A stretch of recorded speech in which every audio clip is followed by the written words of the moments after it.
Olá, esse é o canal Exercícios de Criação Literária e hoje eu vou contar como foi a experiência de publicar o meu primeiro livro, que é o livro Calcinha no Varal,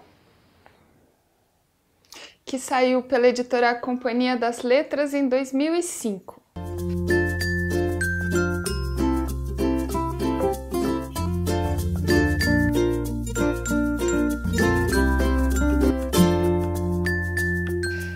Primeiro de tudo, eu queria dizer que eu não gosto muito de falar da minha experiência pessoal, fico um pouco envergonhada, mas eu vou contar esse caso porque eu acho que ele é um exemplo de como as coisas são feitas de uma pessoa comum que não conhecia ninguém, não tem nenhum pai que trabalha editora nem nada. Uma outra coisa que eu acho interessante dessa história é que se trata de uma editora grande, o que parece raro para um primeiro livro publicado. Então, a história foi assim. Eu sou nascida em Curitiba, desde, 12 anos eu tinha essa ideia fixa que eu queria ser escritora, mas eu não era o tipo de pessoa que saía escrevendo, escrevia páginas e páginas. Pelo contrário, embora eu tivesse facilidade de escrever na escola, redações e etc., era muito difícil. Eu fazia, achava que estava falso, não acreditava nos personagens. Então eu fiquei muitos anos na minha adolescência começando 1000 vezes e nunca satisfeita com nada. A história desse livro começa mais ou menos na época da faculdade, em que eu comecei a fazer alguns contos que eram mais ou menos autobiográficos, com experiências amorosas meio desastradas que eu tinha na época. Então eu vou mostrar para vocês esses primeiros textos que eu escrevi, que eu tenho aqui, na época que eu estava na faculdade, as coisas que eu escrevia. Aqui, La Fátia, as relações da minha vida sexual e minhas tentativas de virar escritora. Isso são capítulos que sobreviveram no livro final. Iogurte de morango não sobreviveu, só um trechinho. First Fucking, Fria e Sem Coração, Meu Conto Feminista, A Perda Gradual do Humor. Os mais antigos, eu comecei a faculdade em 93, faculdade de cinema. Os mais antigos eram batidos à máquina. Depois vocês podem ver que alguns são do computador, aquela ainda impressora matricial. E depois, quando apareceu o Word, eu não tinha computador nessa época, eu usava o computador da faculdade. Ainda são essas impressões antigas. Isso aqui eu não mostrava para ninguém, mostrava no máximo para alguma amiga.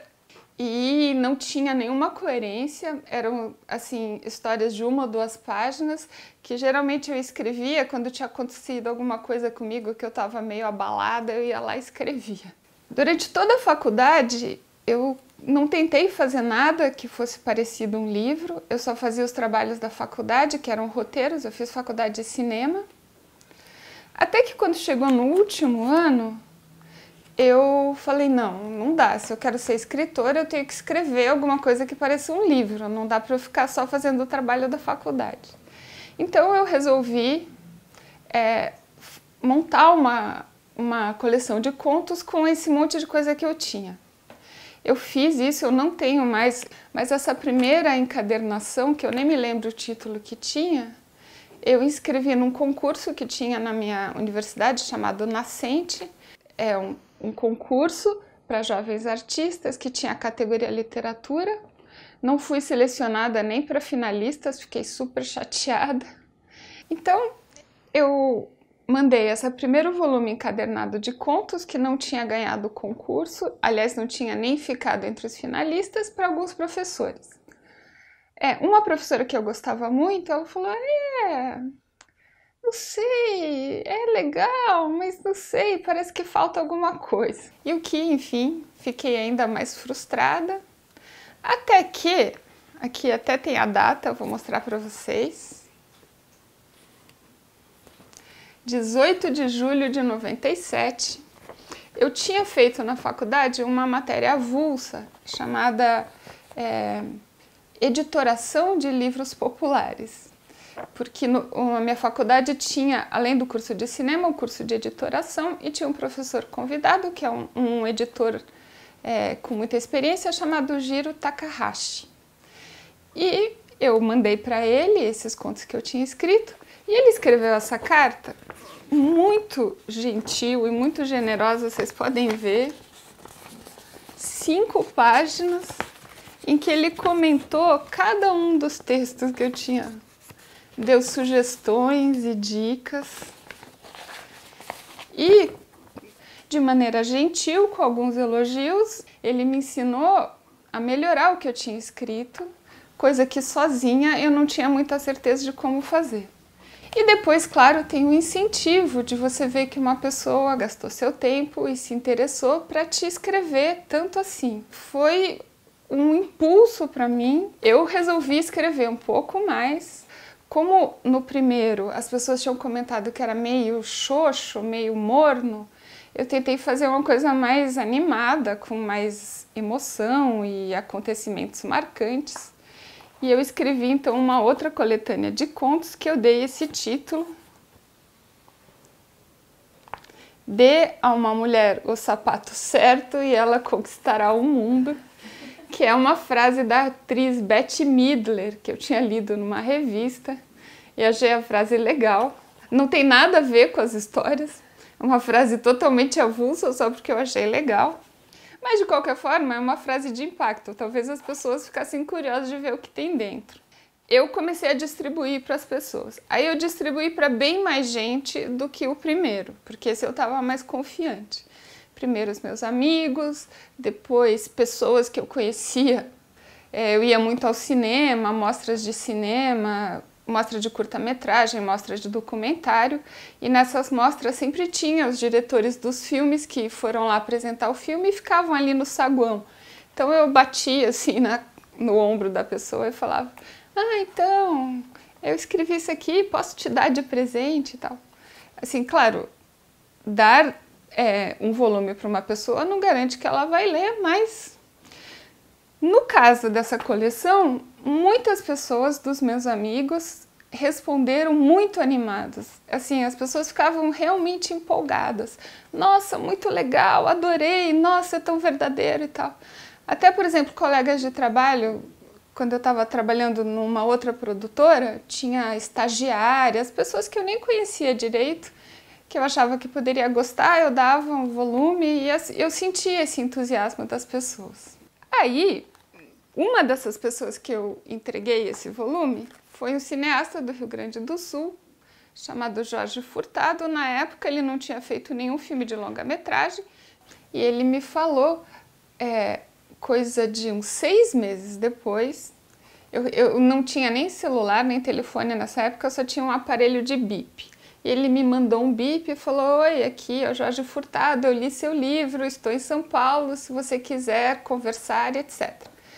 Aí eu encontrei ele, não me lembro onde era, talvez fosse no próprio MIS, o Museu da Imagem do Som, que ele estava fazendo um evento.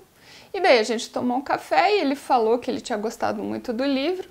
As palavras foram mais ou menos assim: nossa, eu recebo muita coisa e a maioria é chato, mas o seu eu abri, folheei e comecei a ler e gostei. E a sugestão que ele falou foi: você tinha que reunir todas essas histórias e tentar transformar em uma história só. Acho que daria um livro legal. Agora, isso eu tinha 24 anos na época, em 98. Quem disse que eu consegui reunir todas essas histórias numa história só? Porque, como eu falei, eram baseadas em coisas autobiográficas, momentos traumáticos da minha vida, e tinham sido vários casos e namorados diferentes. Então, várias pessoas apareciam nessas histórias, porque elas eram todas avulsas. Eu não consegui, eu cheguei a fazer mapas no chão, colocando as várias histórias, tentando ligar, e eu não conseguia. Eu deixei isso de lado, embora eu sentisse que as pessoas se interessavam por esse texto, e tentei escrever um novo texto, que eu comecei nesse caderninho aqui. Eu comecei a escrever assim, manuscrito. Na época eu gostava de escrever em caderno, que era uma história com lembranças da minha infância. E eu tinha umas lembranças vagas, eu não lembrava muito bem dessa fase de 11 e 12 anos. E tinha alguns colegas da história que eu me lembrava, 2 ou 3 que tinham feito uma coisa, mais umas 2 ou 3 amigas que tinham feito outras coisas. Tava ficando muito bagunçado, então para esse livrinho, que depois ele foi publicado com o título de O Afeto, eu achei que funcionaria melhor eu reunir esses vários amiguinhos da escola em um amiguinho só, e tudo o que esses vários amiguinhos tinham feito seria o que faria esse um amigo só. E quando eu comecei a organizar isso para esse livro sobre a infância, de repente me deu um clique. Eu falei, não, mas por que eu não faço isso com aquele outro, com aqueles contos? Por que eu não pego todos aqueles personagens e todo mundo que for homem vira um homem só, e todo mundo que for mulher eu vou dividir em 2 mulheres, a narradora e a amiga da narradora. E daí eu sentei, fiz uns resumos e consegui, assim, sei lá, em 2 dias fazer um esboço de como eu ia organizar essa história reunindo. Veja bem que muitas coisas tiveram que se transformar. Nas histórias originais tinha um personagem de 40 anos, eu transformei em 20 anos. Tinha coisas que tinham acontecido comigo, que eu fiz acontecer com a personagem que era amiga. Tinha histórias que eu tinha ouvido falar, que nem tinham acontecido comigo, mas que eu transformei em histórias que tinham acontecido com a narradora. Enfim, fiz uma misturança. E daí eu fiz esse volume aqui, que já tinha um outro título, que era Minha Vida de Lésbica Começou Bem, porque o final do livro, dando spoiler, tem um pouco sobre esse tema. Nessa época, eu já tinha mandado vários contos para alguns professores da minha faculdade, da faculdade de cinema. Eu tinha professores que tinham publicado livros, que eram editores de livros, etc.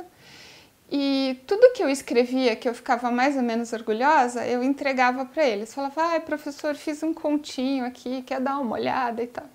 Um desses professores, ele me falou, olha, eu tenho uma amiga que trabalha numa editora e acho que você deveria mandar os seus textos para ela, porque eu acho legal, talvez ela goste.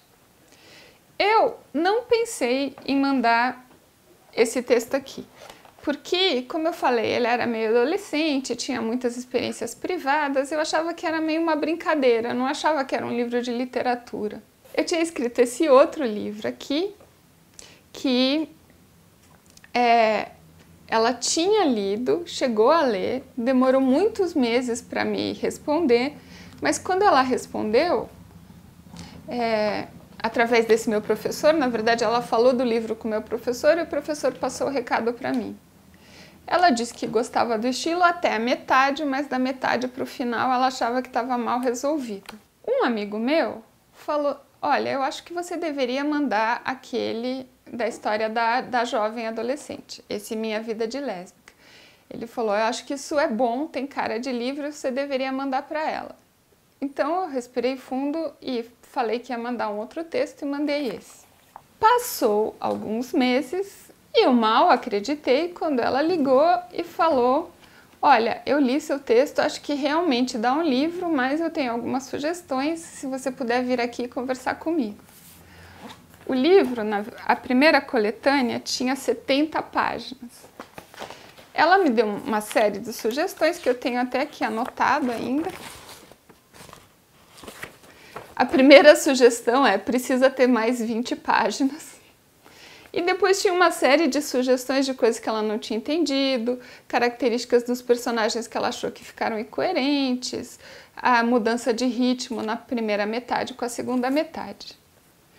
Aí, em mais ou menos 3 ou 4 meses, eu fiz todas as mudanças que ela sugeriu e fiz finalmente o que foi a versão que foi aprovada, que eu simplifiquei, né? Antes o título era Minha Vida de Lésbica Começou Bem, eu simplifiquei para Minha Vida de Lésbica e tinha feito até um desenhinho aqui porque uma das histórias a amiga ensina a outra a dobrar calcinhas e eu fiz um desenho aqui da dobragem das calcinhas. Bem, foi esse manuscrito que passou para os outros editores. Na editora, não é um editor que decide sozinho, os editores decidem em 3. E foi esse aqui que foi aprovado para publicação. Ninguém me ligou para dizer. Depois de alguns meses eu escrevi um e-mail e falei, e aí, como é que tá o livro? Você gostou? Ela falou, vem aqui que a gente conversa. Aí quando eu cheguei lá, tinha vários editores da editora. Foi uma conversa de meia hora. Eles deram várias sugestões. Eu fiquei até meio assustada, estava até o dono da editora. Depois que todo mundo falou, todo mundo foi embora, só ficou a editora que eu conhecia um pouco melhor. Ela falou, bem, só faltou dizer que o livro foi aprovado. Então isso foi no ano de final de 2003, começo de 2004. Depois, como eu falei, os primeiros contos eu tinha escrito em 92, então já tinha passado 12 anos.